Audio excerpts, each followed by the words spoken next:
Okay, happy Sabbath, everyone.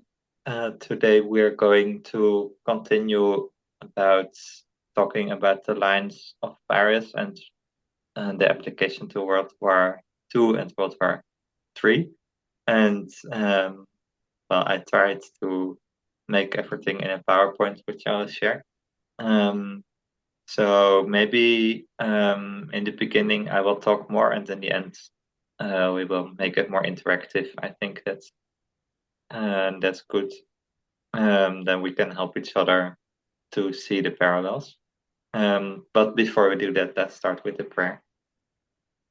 Dear God in heaven, we want to thank you that it's Sabbath again, and I want to thank you especially that you helped me to prepare this presentation. And will you, even though I don't understand all the details myself yet, will you help me also to learn by presenting and to fill in the gaps.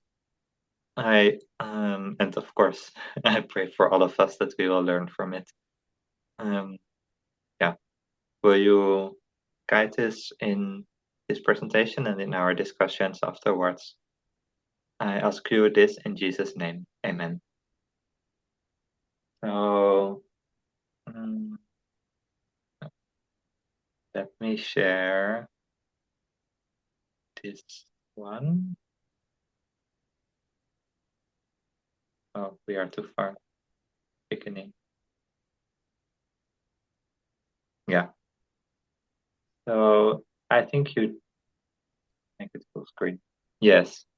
Now you see the first slide, I think. Yeah. So we will talk about the lines of Paris in Macedonia and in Italy and compare it with the history of the Second World War and also World War III. Well, this is the same PowerPoint I used before. I just expanded it. This is a statue of Paris, who was king of Epirus, a small country that was close to Macedonia and Greece. We saw, this is some repetition, the last time I presented. We started with the 4 horns that came after Alexander the Great in Daniel 8 and also Daniel 11. You see them, that you have this goat, and with one big horn that was Alexander the Great, and then this horn got broken, and there came 4 smaller horns instead. And we have always understood this as Adventist from Adventism, that these 4 horns represent the 4 generals. That's his kingdom of Alexander got divided among these 4 generals: Cassander, Lysimachus, Seleucus, and Ptolemy. But we do know that in reality, this history is much more complicated. It's not just like, oh, Alexander dies and then we divide the kingdom among each other. There were 4 wars fought over this kingdom, and these wars were called the 4 Diadochi Wars. But we didn't look at the first 3, we only looked at the 4th that made this division final. And in these wars, we see on one side those 4 generals, on the other side we have some other people, and that is Antigonus, that was another king, and his son Demetrius. And then we have Pyrrhus, who was supporting Demetrius. Well, this history of Pyrrhus is divided in 2 periods. First, he is fighting in Macedonia, and after that in Italy. I'm just going over this quickly to review. In Macedonia, we see a map here. This was just after the Battle of Ipsus, which is in our line. Oh, you see Ipsus is there in the middle. I don't know if you see the cursor, but it's there in what is today Turkey. You see here Ipsus, and this battle was here 301 before Christ. We see this was, in that time, the division was, the green part was the kingdom of Cassander, the brown ear of Lysimachus. Then we have Ptolemy all the way in the south in Egypt. And then we have the big yellow part all the way going to the east, Persia. That was the kingdom of Seleucus. And then you see, when you see next to Macedonia on the left, this very small purple part, that was the kingdom of Epirus. So it was really little compared to the others. But of course, this territory, it changed over time because they were having a lot of battles. So when Pyrrhus was fighting in Macedonia, it happened like this. There are 8 way marks that show the way of this battle, the 4 Diadochi War. In 317 before Christ, Cassander places a dictator in Athens, so he is getting the power in Athens. But then 10 years later, Demetrius frees Athens, so then Demetrius becomes the king of Athens. Well, he removes, the people are happy with Demetrius because he frees them from their dictator, but we will see later in history that Demetrius is also quite some dictator person. So I don't know if they really should have been happy with that. Then 303, Pyrrhus goes in alliance with Demetrius. And then 301 is the Battle of Ipsus, where Cassander, Lysimachus, and Seleucus that fight with, on one side, with on the other side, Antigonus, Demetrius, and Pyrrhus. The Antigonus, Demetrius, and Pyrrhus, they win, or no, I think Antigonus dies there. If I'm correct, Antigonus dies in this battle, but still Demetrius and Pyrrhus, they win the battle, so they divide Macedonia. One part is Pyrrhus' part, and the other part is goes to Demetrius. So they're in this alliance, but then in 291, this alliance starts to break because then Pyrrhus invades Thessaly, which is Demetrius' territory.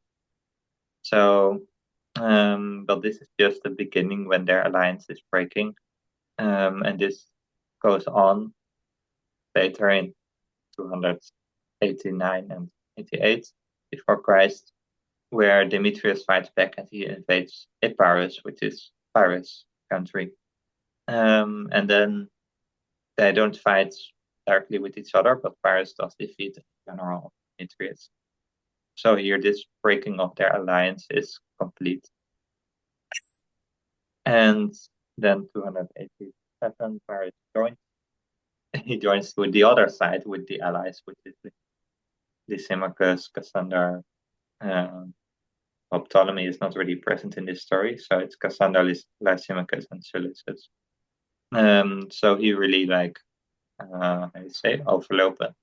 He walks over to the other side, and then together they defeat Demetrius. And then they divide Macedonia again, like they did with Demetrius and Pyrrhus, but now they divide it with Pyrrhus and Lysimachus. Pyrrhus gets the west, Lysimachus the east. But at the end, of course, you see all the time that they are working together, but actually they just want to have everything by themselves. So then 255, then Lysimachus, he wants all. But he chooses a different strategy. He's not going to attack, invade Pyrrhus. But he is making propaganda to the people in Macedonia and putting sanctions on them. So the people in Macedonia, they will rise up against Pyrrhus themselves. So then Pyrrhus loses all except his own country, Epirus, that he began with. So this was the short review of Macedonia. Then after that, there's another battle going on in Italy where Pyrrhus gets involved because he's crossing the sea here. This was because in the same year when Paris lost in Macedonia, you had these two cities. You have the city of Turi, or that is not on the map, but where you see Heraclea written there, around there is Turi located. And then you have Tarentum, which was a little more to the east. But you have Turi, they are smaller and they are protected by Tarentum. But then because they see more economic possibilities, they want to be protected by Rome because they see Rome getting stronger already. This just before the Roman Empire is there. But Rome is already growing. But then Tarentum is not happy with that and they attack Turi. That's what we see on the line. They appeal to Rome 2 times. Tarentum attacks Turi. But then Tarentum asks the help of Pyrrhus. So Pyrrhus crosses the sea. He arrives, he begins a military preparation. Then they fight this battle of Heraclea, where Pyrrhus is fighting against Pyrrhus supporting Tarentum is fighting against Rome, who is supporting Turi. And Pyrrhus comes over with his war elephants that are not known in Italy yet. So that's why he wins, because of these elephants. Then in 1 year later, they have the Battle of Ascalon. It's again, Pyrrhus wins with his elephants, even though he was better prepared because they make this anti-elephant chariots. I'm not sure about the words in English, but they, but even though they are prepared, the elephants still attack, and Pyrrhus wins. In the same year, then we see that Pyrrhus goes down to Sicily, which is the island here, all the way south of Italy, and but there he actually becomes a dictator there, and he desecrates their temple of the people of Sicily. So the people of Sicily, they are not liking Pyrrhus, so he needs to go back.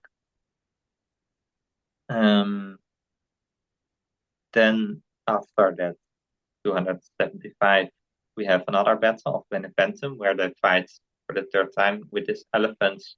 But this time Rome wins because the elephants get scared, I think, and then they attack the army of Pyrrhus. I think it was actually, no, it was not.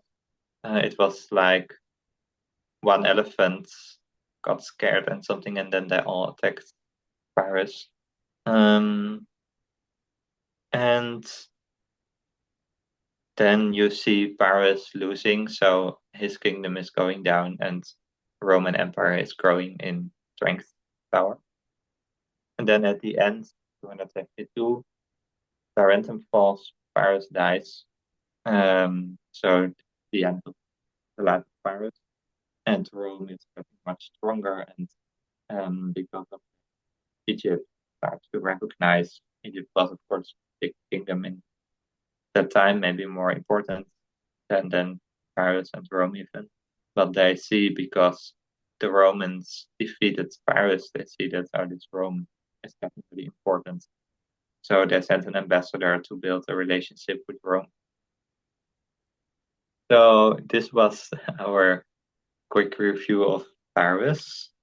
But then we are going to make a parallel application of this history with the World War II and then World War III as well. This picture is taken from the Molotov-Ribbentrop Pact, which is a very important event in World War II that we will discuss. We see in the history of World War II, it's of course, the World War II doesn't start in 1929, but we see that then it's already Hitler is already rising, getting popular, and it's an important year because there is the Lateran Treaty where the Pope supports Mussolini, who is another fascist dictator in Italy, who is going to ally with Hitler as well. And in the same time, there is also a proxy war in Spain, because actually everywhere in Europe, like in Germany, Italy, I think as well, but also in Spain, there is this fightings going on between communists at one hand and fascists at the other side. And well, we see in Italy and Germany, of course, the fascists, they won, and that also happened in Spain. And in Spain, the communists are supported by the USSR, the Soviet Union, and the fascists, they are supported, of course, by Hitler and Mussolini as well. And then 10 years later, after this 10 years proxy war, this Spanish Civil War is won by Franco, who was the fascist dictator, and of course a friend of Hitler and Mussolini. So you see, of course, the USSR, or the communists, and Hitler, who is a fascist, they are enemies, they are opposites. Their ideologies are the opposite, from far left to far right. But the really interesting thing is what happens in August 23, 1939. They make a pact, they get in alliance, Stalin and Hitler. And this is because Stalin has the idea that if he makes this alliance with Hitler, then Hitler will not fight towards Russia, but instead he will only fight with the Western European countries, the UK and France and those countries. So Stalin's idea is like, oh, then they will fight with each other and they will get weaker, and then in the end we can defeat them. But we will see that it doesn't happen like that. On a few days later, September 1, they divide the spheres of influence, Stalin and Hitler. So they divide, okay, these countries are going to be like Stalin's territory and the others Hitler's territory. And then we see France, Britain, and Poland, which are the allies in the time. They're fighting against Germany, Hitler, Germany, and then Germany is still supported by the USSR.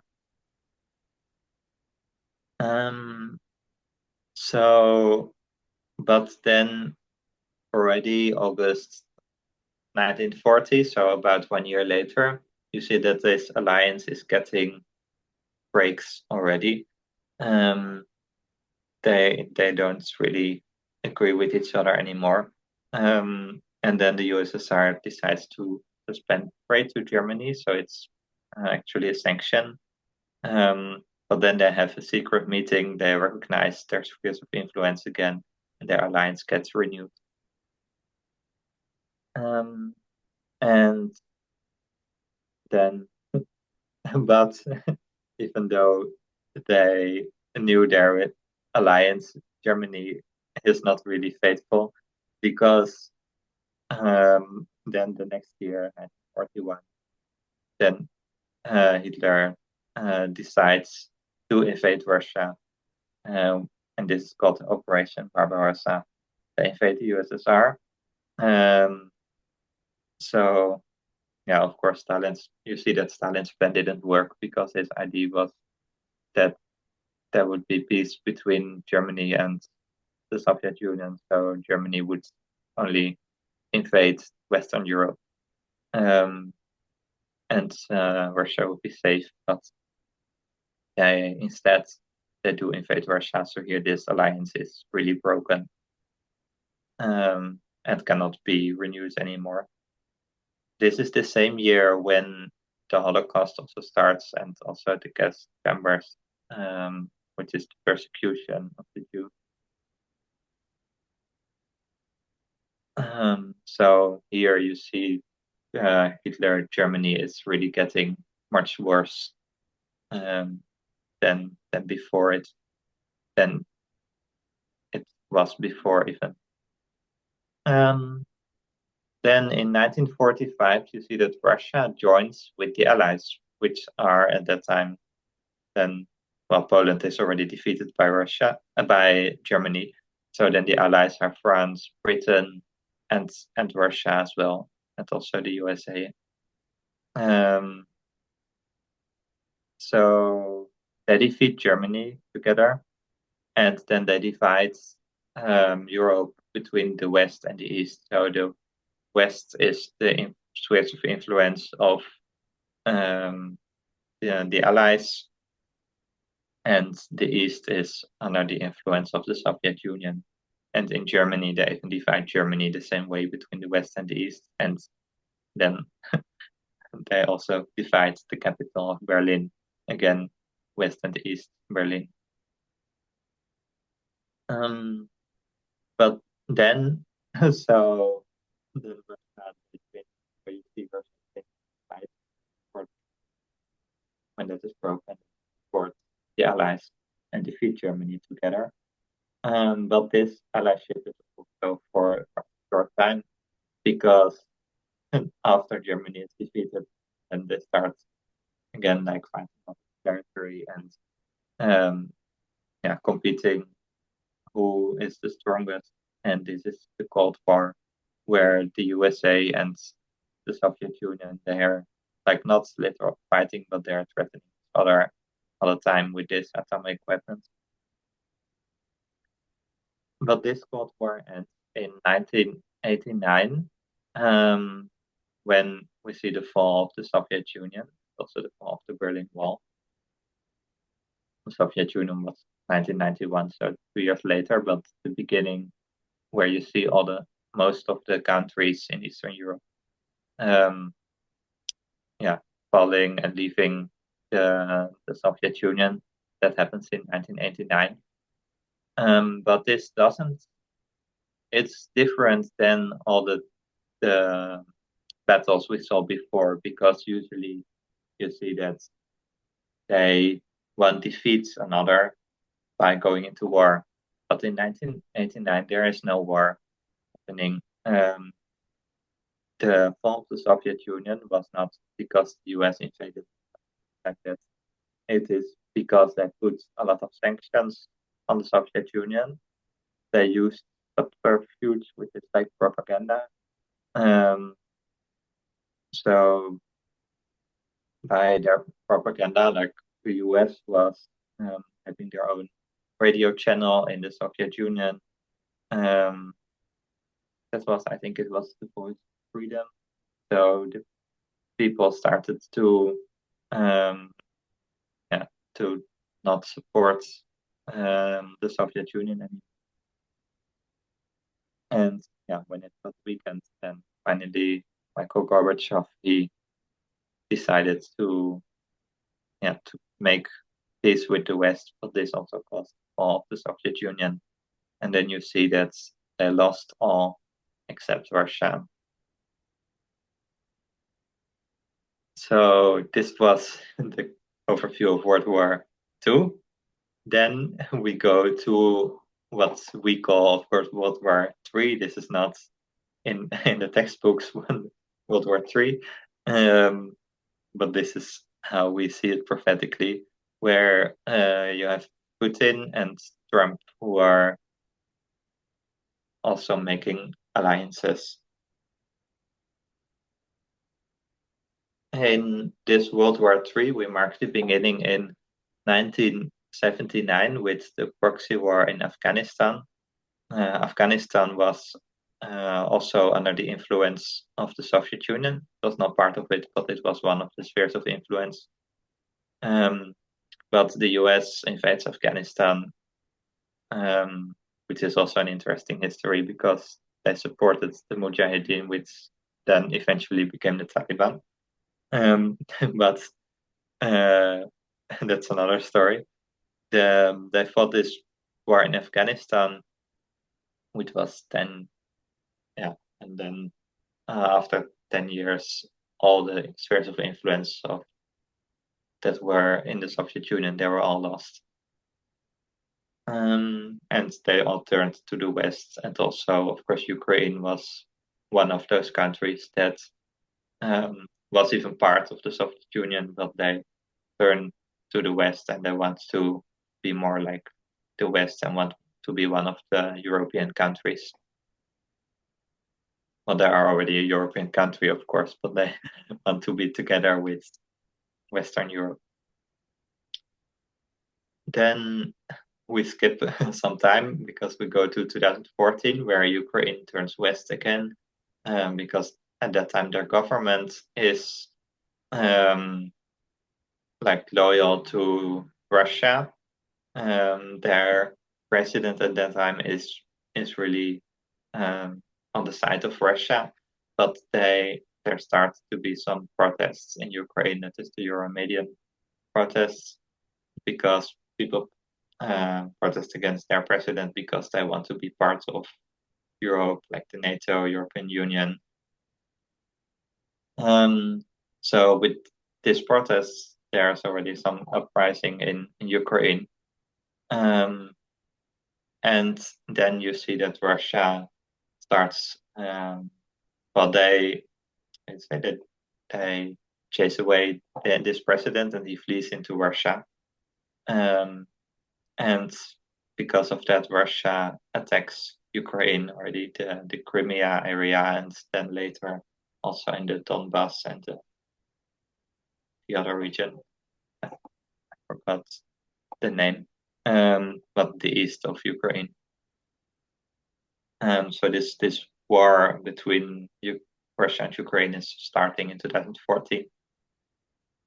But in the same year, we see an alliance made between Putin and Trump, and that is because Putin influences the elections by like sending misinformation into the US.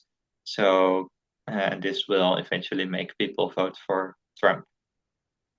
And we compare, well, we are not comparing yet, but later we will compare Boris with Putin and Demetrius with Trump. So in 2016, this election happens and Trump gets elected. And then we see Trump, who is supported by Putin, fighting to get the executive, judicial, and legislative power. Of course, this is not Trump as a person, but his whole movement, making America great again. He already wins, of course, the executive branch because he becomes the president, but he continues to fight to win also the judicial and the legislative branch, which he will eventually. In 2018, they make like the US and I think Trump and Putin together, they make a national cyber strategy, and the US withdraws troops from Syria and Afghanistan, which is favorable to Russia. Because I'm not sure about Afghanistan, but in Syria, Russia is supporting Assad, of course. There are also some sanctions on Oleg Deripaska removed. This was a Russian oligarch. So you see that the king of the South, Russia, wins here. This is all in the favor of Russia. And in 2019, this temple desecration test doesn't explain it in this presentation, so I don't know what it means. Maybe you know, you can tell me later. But you also see Trump becoming more and more of a dictator. He persecutes, well, of course, the people that he doesn't like immigrants and Muslims. I'm not really sure why this was, especially in 2019. We will talk about. And we see that I king of the south wins. I think this is in Russia. I think they're happy with that.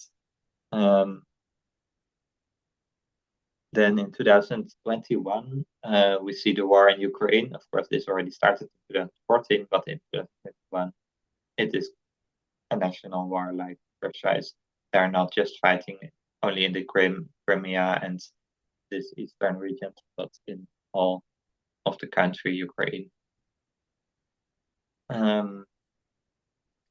But because of this, we will see, we don't really see it yet maybe, but that Russia is going to lose and the USA, who supports Ukraine, is going to win.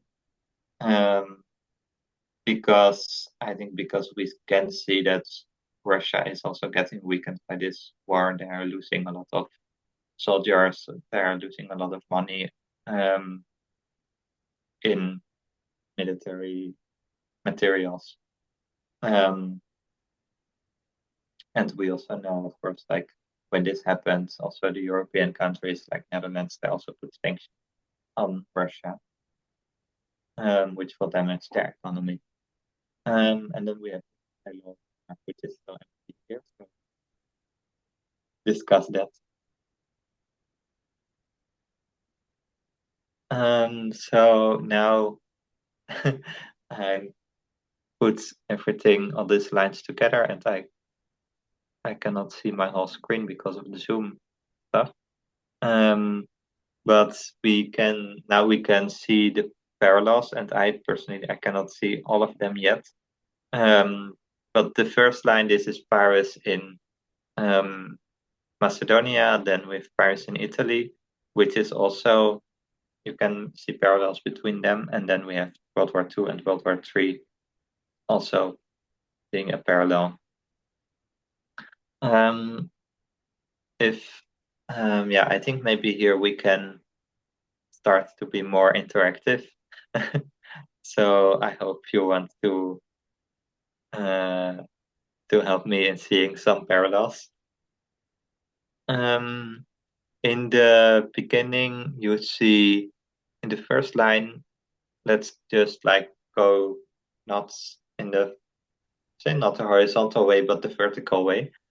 In the first line, we see this 10 years proxy war over Athens. That first Cassander is ruling there, and then it's going to be Demetrius. So it's changing from the allies to Demetrius. And in the second one, we don't have the first waymark, but I think Thurii appeals to Rome, so it's already like Rome getting the power. So it's again the king of the north, because there Demetrius, and here it's Rome. Then with the Second World War, we see also 10 years proxy war over Spain. And well, I don't know where was Spain in 1929. Like, I think they were still fighting then. But in 1939, I can hear echo. In 1939, the Spanish Civil War is won by Franco. So the king of the north, which is the fascist here, they win. And then the last line, World War III, we see 10 years proxy war over like the spheres of influences of the Soviet Union, I think. This starts over Afghanistan, which was the first country that was under Soviet influence that gets won by the US. And in 1989, we see all of them fall, including Ukraine. So it's again the king of the north winning here, which is the US and Western Europe. Do you have any additions to this?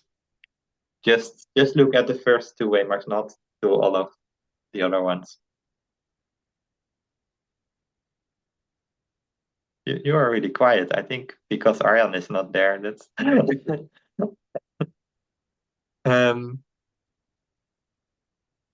So then let's look at the second waymark, and I'm a little bit annoyed by the Zoom things like buttons that cover my screen, but this is the third waymark actually. There we see Paris goes in alliance with Demetrius, and that's an important one, of course. So we see the King of the North and King of the South making an alliance. On the second line, I don't see an alliance between the two enemies there. Tarentum attacks 𝗃𝗃𝗃𝗃𝗃, so they're attacking each other. So I think we just don't see this alliance there in Italy. I cannot. Lisandro, did you say something? No? Oh. I cannot hear anyone. So can you hear us? yeah, I can hear you. Okay. I think you don't see the alliance because you're comparing, or no, maybe not. The alpha with the omega. Yeah, maybe that's Yeah. why you don't necessarily see it, because it's one long line, but at the same time we cut the lines. I think that's why. Yeah. But I'm not sure, because if you look at the World War II and World War III, we do see an alliance in both of them. Here we have the alliance between Stalin and Hitler, and then here we have alliance Putin and Trump. Yeah. You do have the alliance from Turi with Rome. Turi is Ukraine. That's true. Yeah, I forgot. Okay, Turi is Ukraine. Yeah. But Turi goes in alliance with Rome. Yeah. Which is the king of the north. Ukraine turns to the west. And Rome is USA today.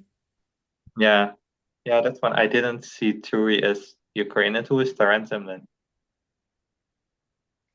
Tarentum is Russia in that comparison. Okay. But Paris is also Russia. Yeah, Tarentum is Russia because it appeals. It's backed by Pyrrhus. Oh yeah. Right? Tarentum is backed by Pyrrhus. That's true. They appeal to Pyrrhus. But if Tarentum is Russia and Paris is also Russia, then it's Russia backed by Russia. So that's. I think it's just a symbol of the king of the south. It's a sphere of influence, proxy war.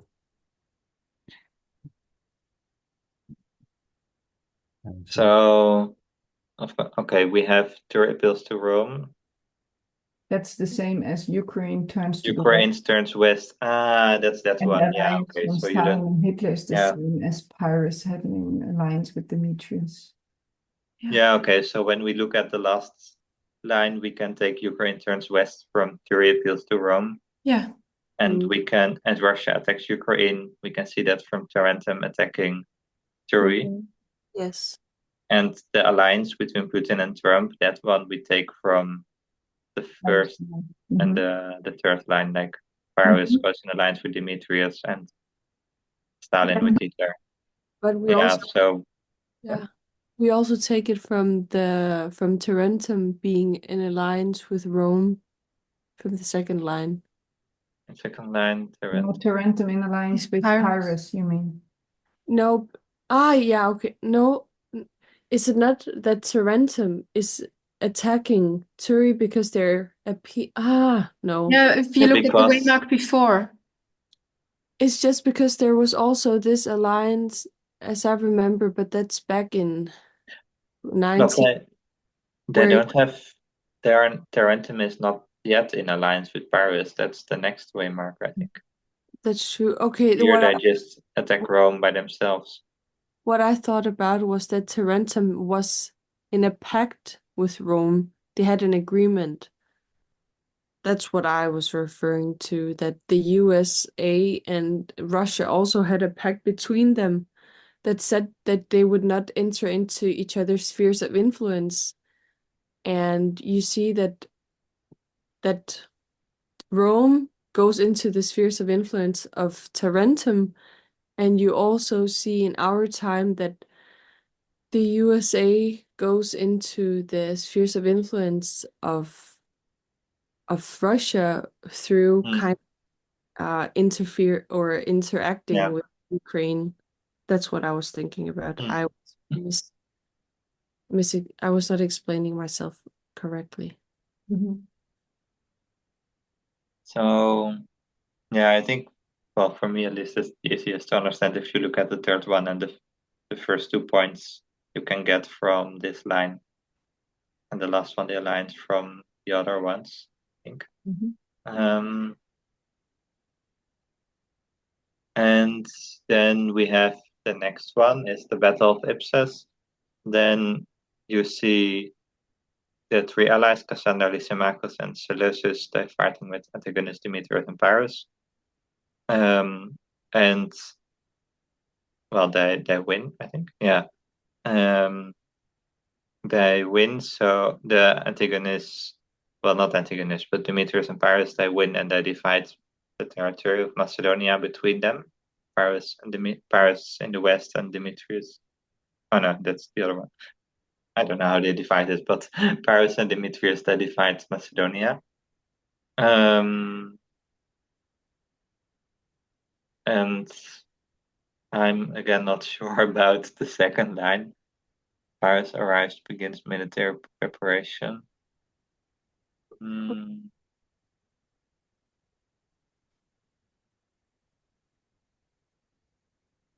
you see the parallel between that ones? Battle of Ipsus and then the minus 280? Or? I'm looking in my notes because I had this presentation also last time. Yeah. And I don't remember all of it. Yeah, but even in the video, test video, she doesn't explain all the parallels, all of them. She just mentioned some of them. So, but then I'm like, I want to understand all of them. So that's why I think we can discuss it together. And you see the parallels between Ipsus and the invasion of Poland, invasion into Poland. Yes, because there it is. Yeah, that is the clear one. There that is clear.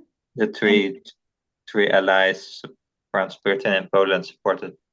Versus Germany, supported by the USSR, and then they divide the spheres of influence between Stalin and Hitler. That is like parallel with. Then you have a parallel between 280 BC.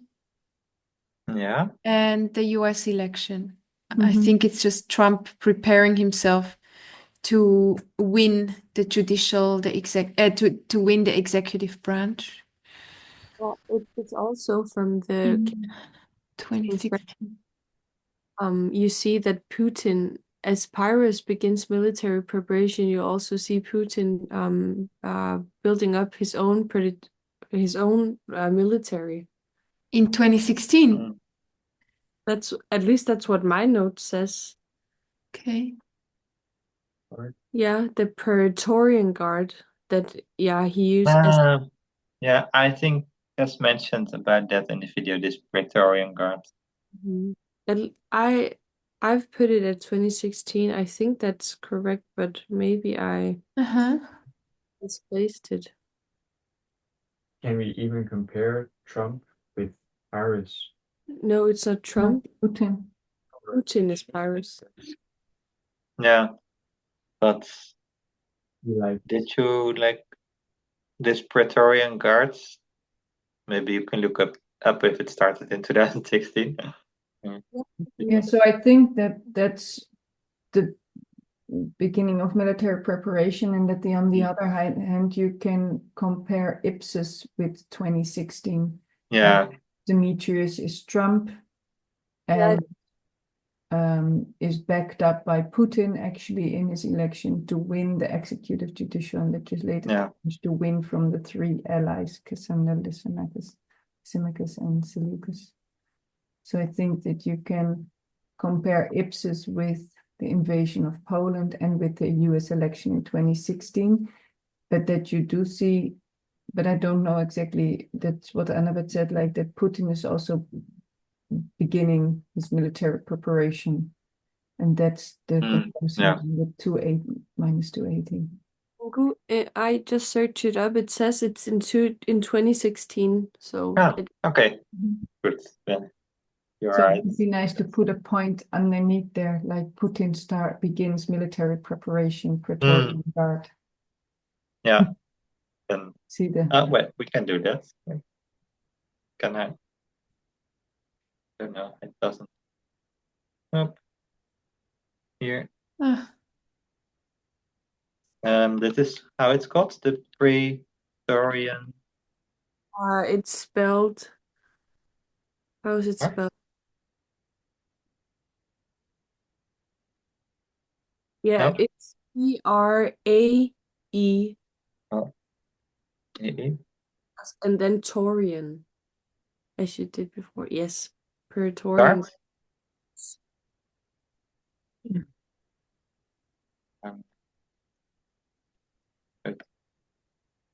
I think it's also called the National Guard, but yeah. Yeah, I was also looking that up, and then I found a different name, but I think it's the same thing. But let's put it like this here. Let's go back to this one. Yeah. Important to know is that in 301, it says that Antigonus is the one who dies in this battle. Yeah. That is also significant for the role that afterwards Pyrrhus is getting, because Antigonus was a very mighty one, and he falls away. And this is the moment that they are very weakened by it, because they lost in this battle from Cassander, Lysimachus, and Seleucus. And that's why this is marking also the moment that you go from 5 generals to 4 generals.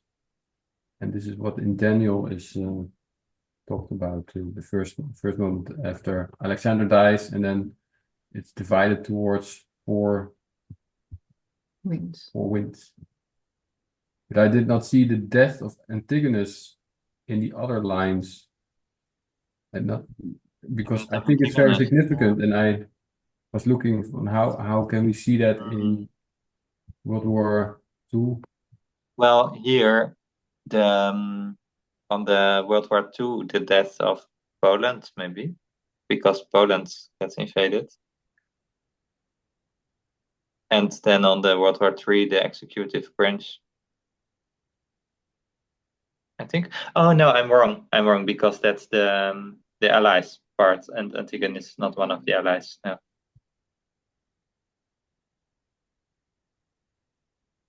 No, forget what I said. Something to do with the King of the South, I think. Yeah, it is because it's a loss. It's a loss for the King of the South. Yeah, but here we have the King of the South is like 3 people. It's Antigonus, Demetrius, and Pyrrhus. But in the other lines, well, not this one, but in the World War II and III, it's just Germany and USSR and Trump and Putin. So there is no Antigonus there, I think. It's just Demetrius and Pyrrhus. Right? We did make an application that Antigonus is Hillary Clinton. Yeah, I was thinking the same. That's just one perspective of ipsis. Okay. There are different perspectives we can look at ipsis. I was also thinking we made a comparison with Antigonus and Clinton. This one? Sorry. No, I said the same. Sorry. Oh, the same thing. Okay. Just backing my friend.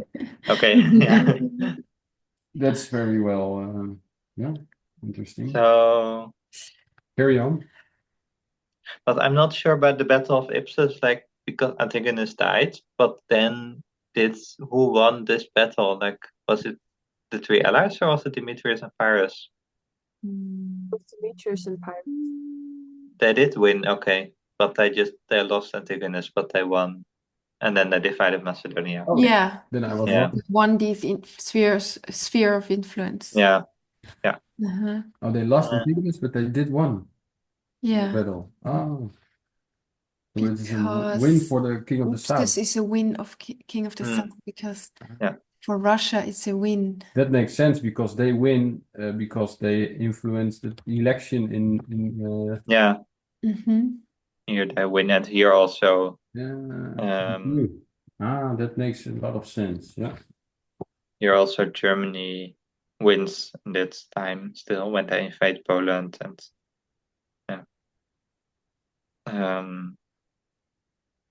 so the next one, that is 291 when Paris invades Thessaly. So Yeah, that's a very clear one, right? Paris. then Paris starts to, but Thessaly is the I said the domain of Demetrius actually, so that is where the alliance starts to break.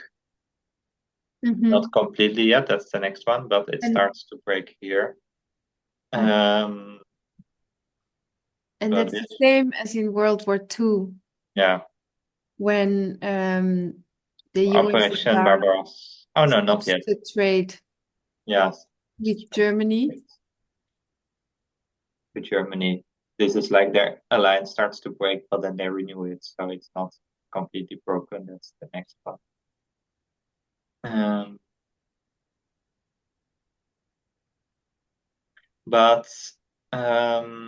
But with this one, Heraclea, Mhm. how can we do that one? This Yeah. national cyber strategy is the Battle of Heraclea. That's what we say. Okay. But there it's the King of the North. That was Trump. He started to implement a national cyber strategy because he realized in 2016, in terms of information war, I was way behind Putin. So then he starts to prepare against that with this national cyber strategy. That's this September. Wait. But he does withdraw the troops from Syria and Afghanistan and Yeah, remove. that's a lose. That's a loss for the King of the North. Yeah. For Trump. But then, could you say that this cyber strategy did not work, or? Which is the same as in the. Oh no. Yeah, because in Heraclea you see. Yeah. Pyrrhus wins the battle, but I think it was actually the King of the North who started. He initiated the fight. It's not there on your notes, but it's actually the King of the King of the North who started poking at the King of the South, and that's also what Trump does with the cyber strategy. And he starts to poke at Russia. By Yeah, that. yeah, yeah. Because he kind of shows, hey, I'm getting ready against you. Okay. Yeah. I think I should look up more about this cyber strategy, like what it means. So and then we see this alliance getting broken here, but not completely, but starting to break. And then in the next waymark, we see the alliance is broken. So I think that is a very important waymark at all times. I mean, at all the lines. Here we see that when Demetrius and then Don't hear you anymore, Yeah, Wouter. your sound is bad. If you really? if you are too far away from your mic, sorry. I don't hear you. Thank you. Demetrius invades Epirus, and then there is a fight, and Paris defeats a general of Demetrius. And at the Battle of Asculum, we see another battle between, then it's Paris and Rome again. Paris wins this battle again with the elephants. And then there's also this being a dictator and temple desecration. I think don't see the parallels between those two here. Well, Pyrrhus wins also here, I think. If not. Yeah, Yeah, Pyrrhus wins in the first battle and also in the second one. Pyrrhic victory. Yeah. Oh yeah, that is the Pyrrhic, the famous one, the Pyrrhic victory. And so he wins, but he also loses a lot, and maybe that's also in the first part. He defeats his general, but it's not like a really complete victory. He doesn't like defeat Demetrius, only a general. Maybe that's a parallel. But then in the World Wars, we see this Operation Barbarossa, which is, of course, the end of the alliance between the USSR and Hitler, because Hitler invades the USSR. So the same like Demetrius invades Paris here, so the alliance is broken.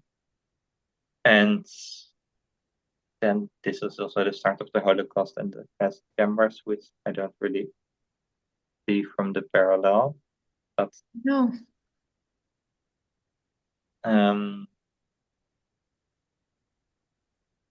And then in the third line there, that is where this presentation test gave this presentation in 2019. So she said this is going to happen. So it was still predicting. So she said that there will be something with the temple desecration and Trump becoming a dictator, starting to persecute people. But the king of the south, so Russia, will win here. But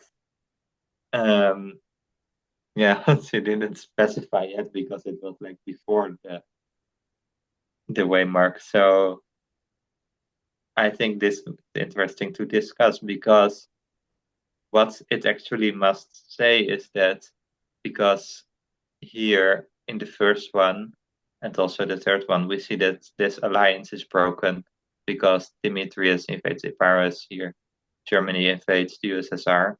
So then in 2019, we should see that the alliance between Trump and Putin is broken, and Trump will like invade Putin. But I don't know how to see that in 2019. Trump. Has to do with the sphere of influence, I think. Putin wins against Trump. But it says the king of the south wins, so then Putin must win. But I think the most important thing, that this alliance is broken, but I don't know what happened between Trump and Putin in 2019.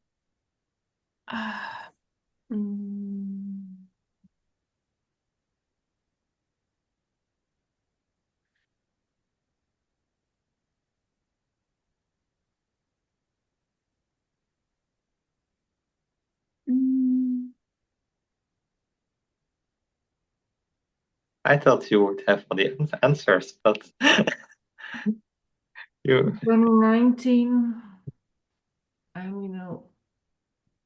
Albert Daddy was killed, but I don't know if that has anything in the sphere of influence. It was something with Syria or not. Withdraw troops from Syria and Afghanistan. That was 2018. It was nice. This is like an important waymarker. Yeah, I'm sure it's so obvious, and now it doesn't come to our mind. 2019. COVID It's started. so bad because 𝗂𝗃𝗃𝗃, I started this document where I have all my notes. I only started it in 2020. That's why 2019 is not in there. Yeah, I think so. Trump But the impeachment was Raffia, was it? Is that the same as 𝗃𝗃𝗃? Both 2019.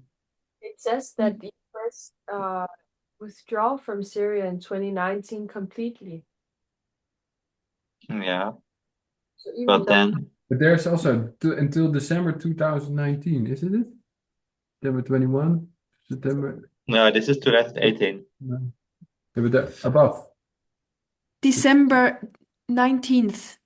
Ah, the 19th. That Yeah. was when the withdrawal happened, right? Yeah, so we are now looking at 2019. it's Maybe it's completely Mm. 19. Can you hear me? Yes. Very, Now, very low. I'll just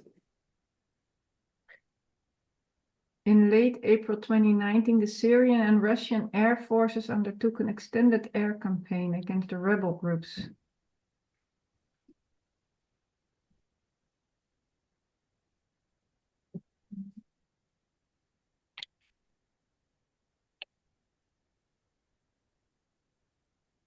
So there are a lot of Russian airstrikes in Syria in 2019 against the rebels.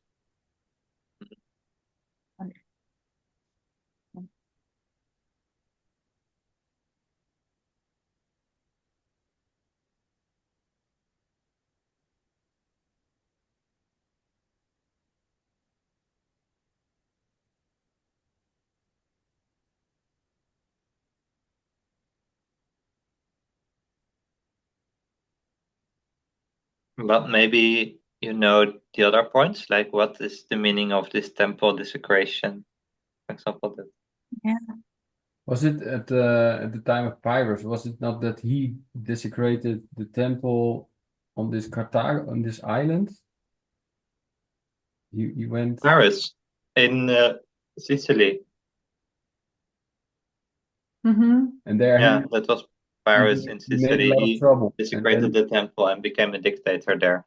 But now with Trump, do we see Trump desecrating the temple and becoming a dictator? Like, how do we see that? that he says that he is a Christian. Yeah, but he has said that already in 2016, and so it's not something new in 2019. Does it have something to do with the moral majority or something that they? Is there another priest, a pastor that says that Trump is Cyrus? But that was already from the beginning, I think. From 2016, they already prayed for him to at his inauguration. So. Of the kingdom. oh, sorry. Nous avons donc ici même un. That was a Fran's answer. So at least, I mean, 𝗂𝗃𝗃 is Raphia, is 2019. So Yeah. we see the impeachment there. And we see a fight of spheres of influence. Of course, we also mark November 9, 2019. We see a restraint of radical Islam.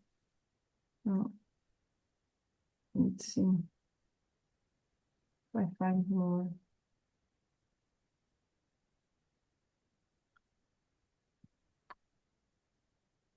Is do it we a see win that- for the King of the South because Trump is so in such a bad position with the impeachment? I've got Battle of Although Raphia. it strengthens him. Russia Yeah. defeats the USA.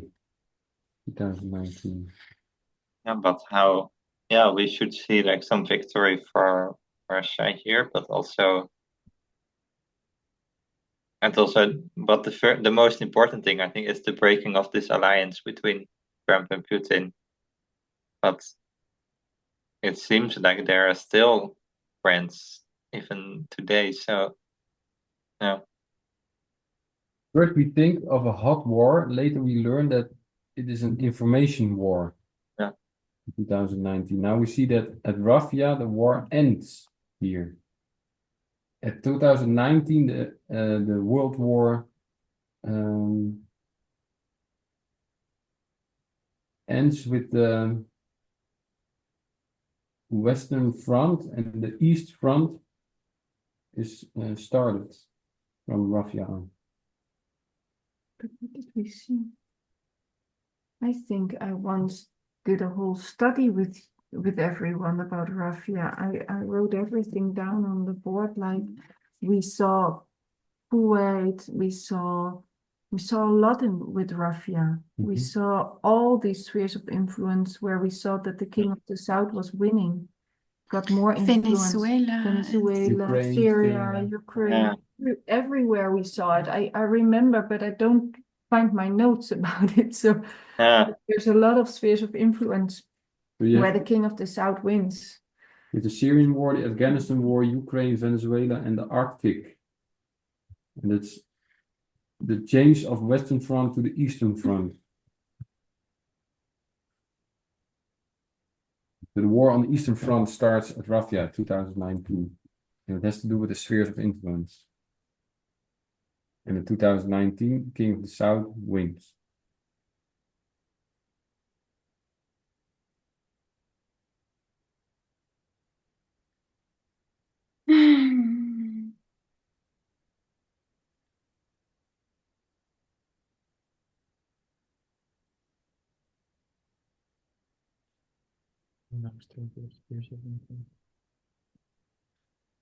Too bad. Not much more on 2021. Oh, sorry.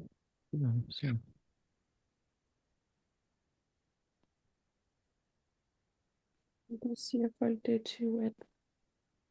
So I think that someone needs to make his or her own study about because years.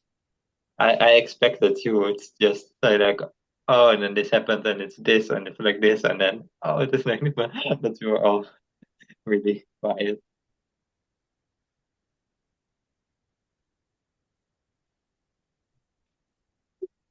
So shall we just continue and yes and look that up later? Because and the next we have two-way marks back. We have 200, and the first line is 287, where Paris joins with the Allies. So then they change the sides, and Demetrius is defeated, and then they divide Macedonia among Paris and Lysimachus, who was one of the Allies. Paris gets the west, Lysimachus gets the east.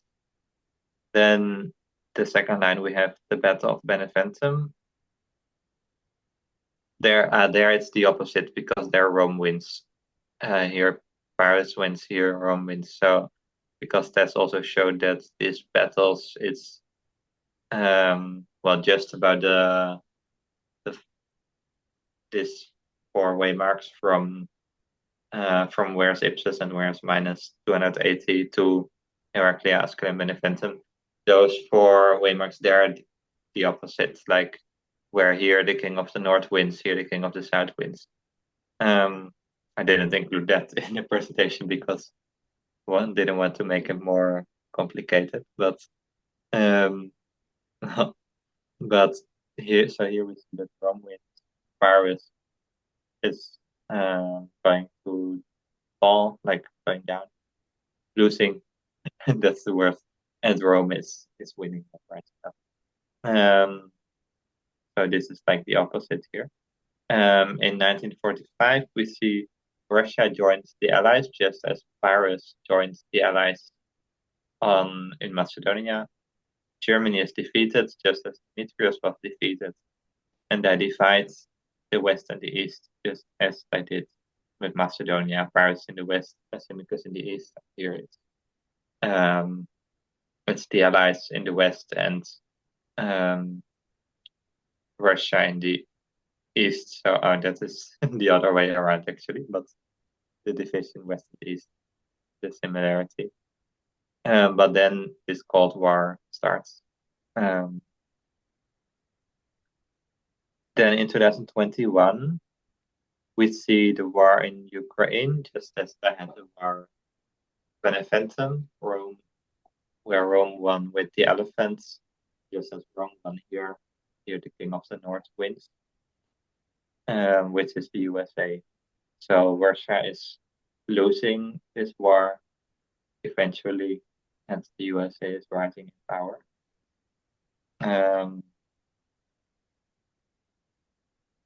Yeah, so that is clear if we compare 1 with 3 and 2 with 4. But if we would try to compare all of them, I think we should also see that here, like the King of the South joins with the allies, but I don't know. I think we cannot see who are the allies here, like because Russia is not joining with with the West or something. I have a question. Yeah. Why is it that when we look at these 3 waymarks that we kind of say that they're different, where we say in this line the King of the South wins, but here he loses. But in the waymarks before, we really tried to thread all of the lines together. Yeah, that was also a little bit kind of confusing to me. What she did, she just took this part. Oh, I cannot show, but the part like from when you see up from where is the Battle of Ipsus, from that's waymark, and then in all 4 of them, and then the until Beneventum. So those 4 waymarks, she took just those 4 of them, and then she said like, oh, they are the opposites. Like here, in the first line, King of the North wins.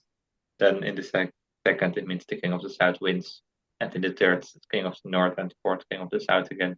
She showed that those are twisted, but she didn't take the whole lines, only those 4 waymarks. So I was not sure about what this means for the other waymarks. So that's why I didn't include it, because I found it a little bit confusing myself. So I don't know the answer. Anyone else who knows?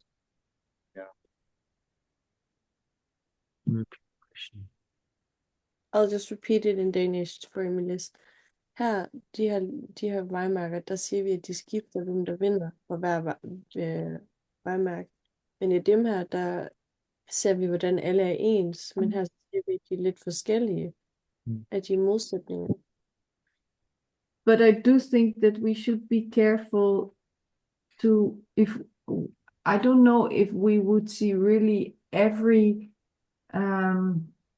bit of every waymark presented in the other line. I just think that this showed us that we can really clearly see that there are comparisons, and that we may compare those lines and that we can get information out of it, but it's still a parable.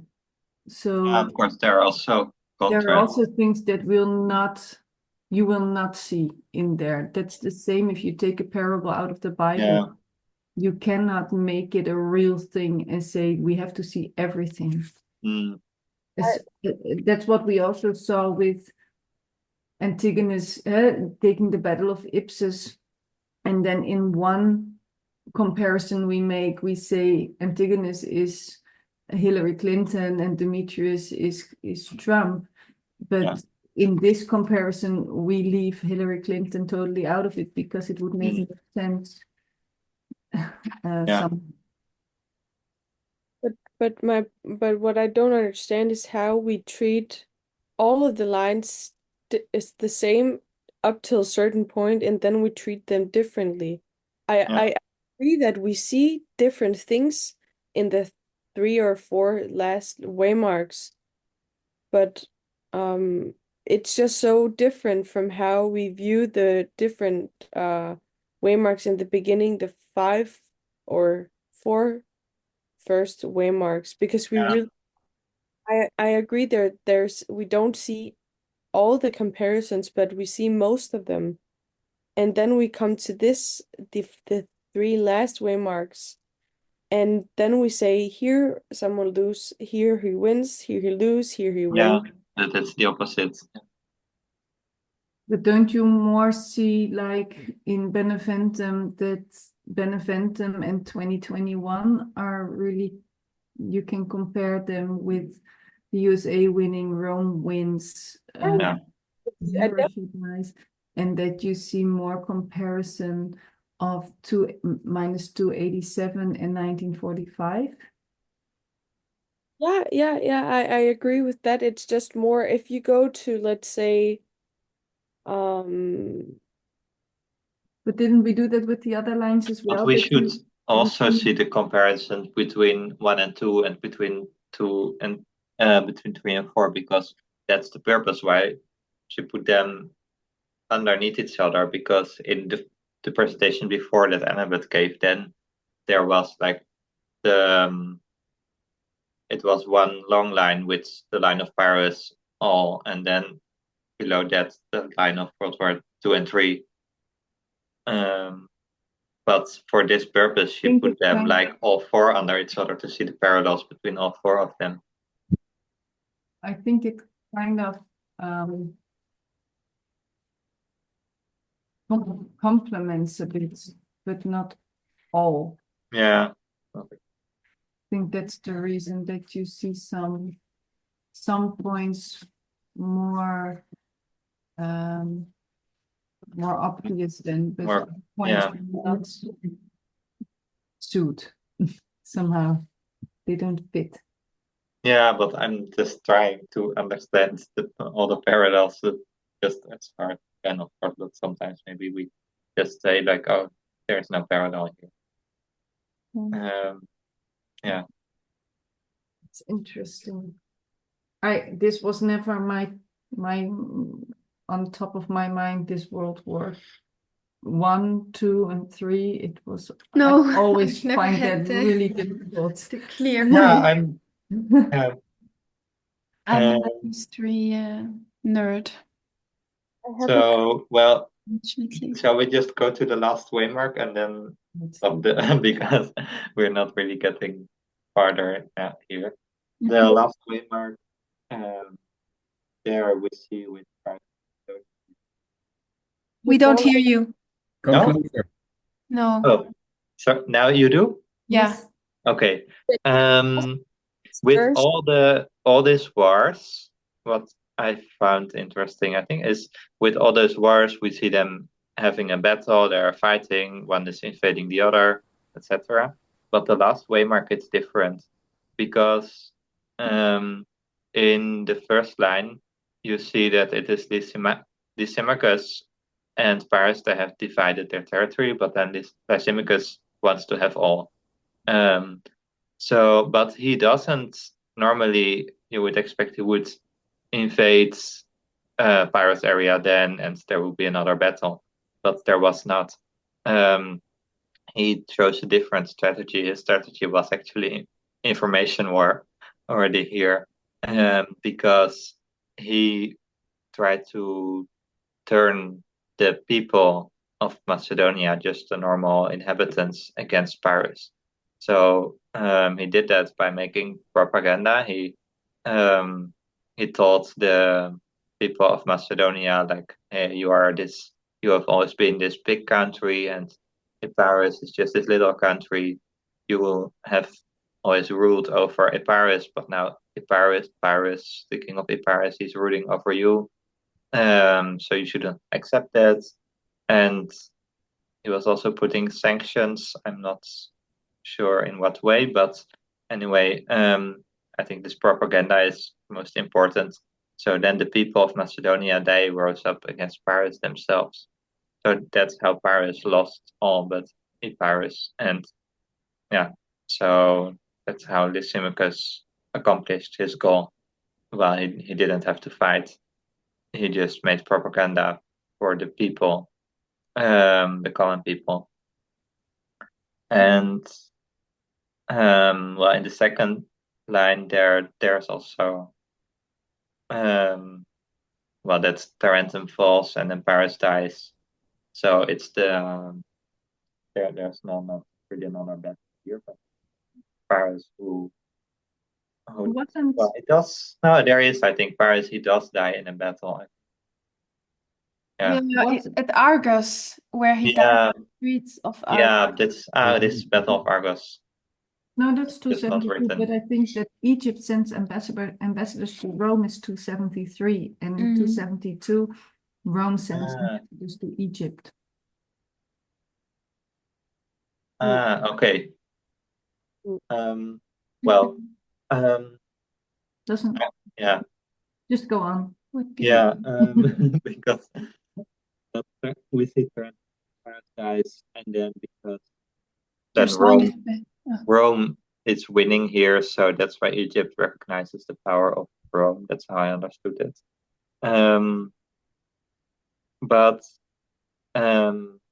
yeah, I think this one, the first one, that is on the first line, that there is no physical battle, but it is Lysimachus wins this by making propaganda, and that's how Paris loses all but a Paris. And we see the same thing in 1989, where there is no physical battle because the USA doesn't invade the Soviet Union or anything like that. They don't fight. They are always threatening each other in the Cold War, but there is never even a hot war.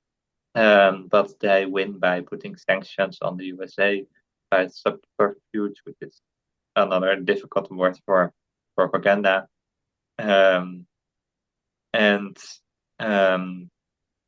Yeah, they are like that because they're supporting the solidarity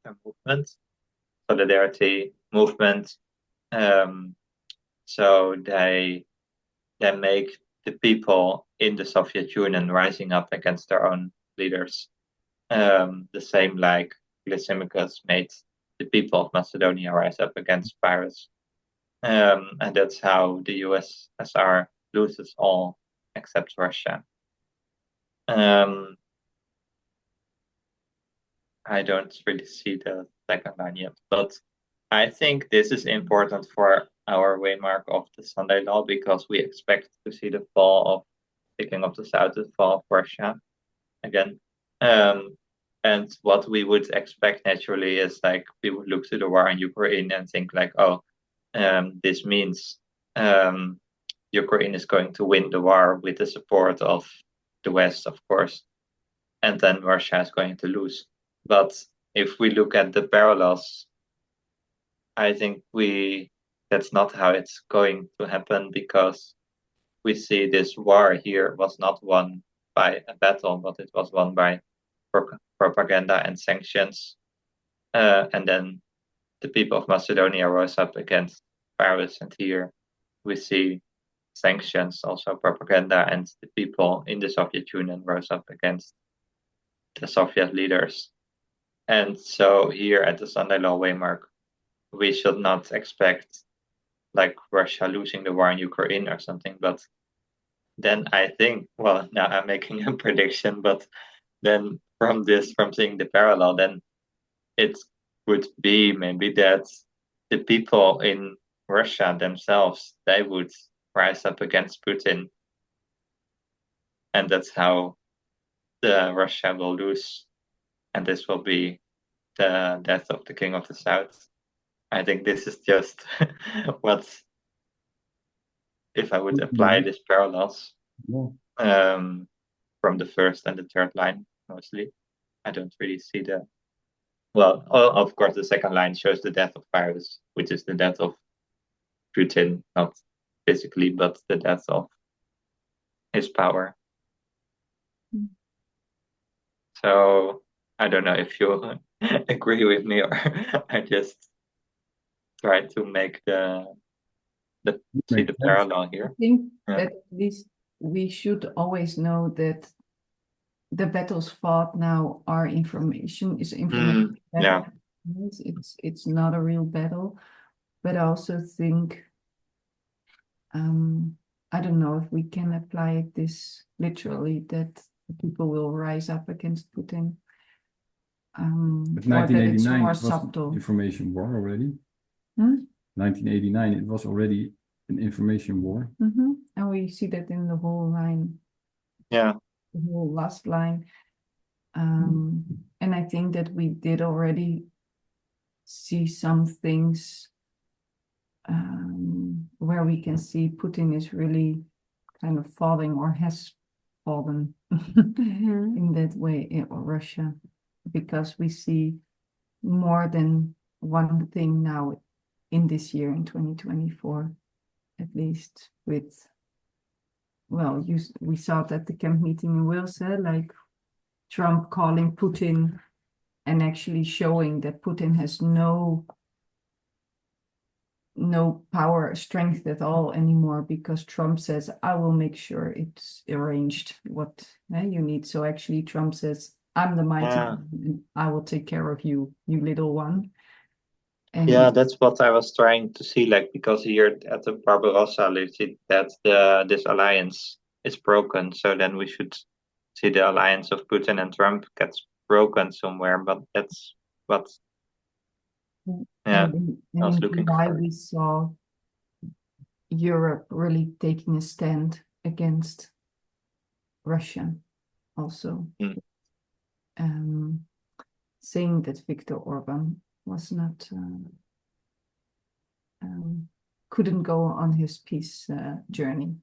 Yeah. I don't think that we really have a, how do you say that? Justification. Yeah, that we still don't know.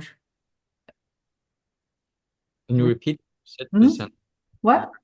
Repeat what you said about Trump calling Putin. Yeah.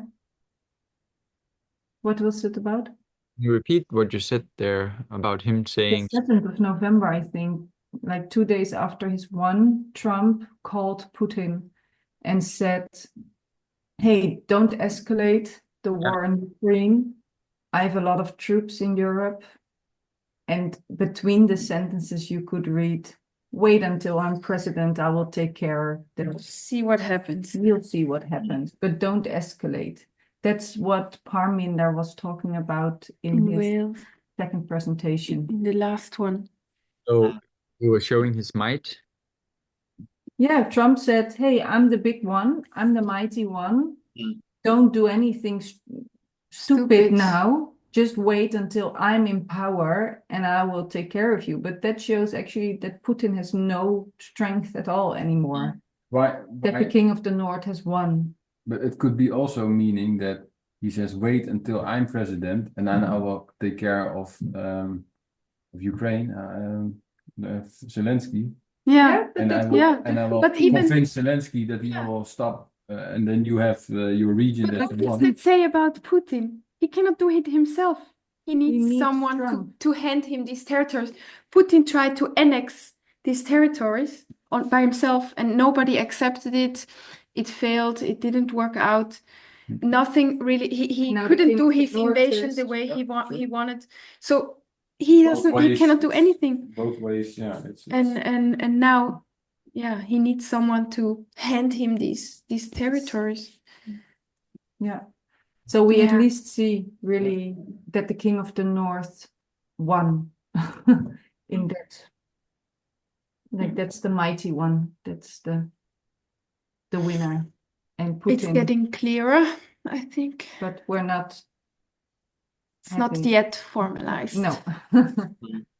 But we do see a lot of things happening. And that's what the 𝗃𝗻𝗃 said the answer might be given in Germany. In Bremen. That's why everyone should be there. Oh. Well, if he made that promise, he should make it true. Yeah, worked. Sign up. It will be done off camera, he said. Answer will be given off camera. But at least I have some spies going there. That's you. No. Oh, we should spy. Yeah. We will. No, but that was just Tamina wanted people to sign up for Bremen. And then I mean, they kind of took this opportunity to just make a joke out of it. Yeah. So shall we close Yes. the presentation? On camera. We're not sharing this publicly, this presentation. So, yeah, dear 𝗃𝗃𝗃𝗃𝗃, we want to thank you that we could review these presentations about the lines of Paris and World War II and III. Yeah, unfortunately, we didn't get all the answers to our questions, but will you help us to continue to research them and to see everything more clearly? And will you bless us also the rest of this Sabbath? Will you also be with Arjan and with the children? Will you bless them? And I ask this in Jesus' name. Amen. So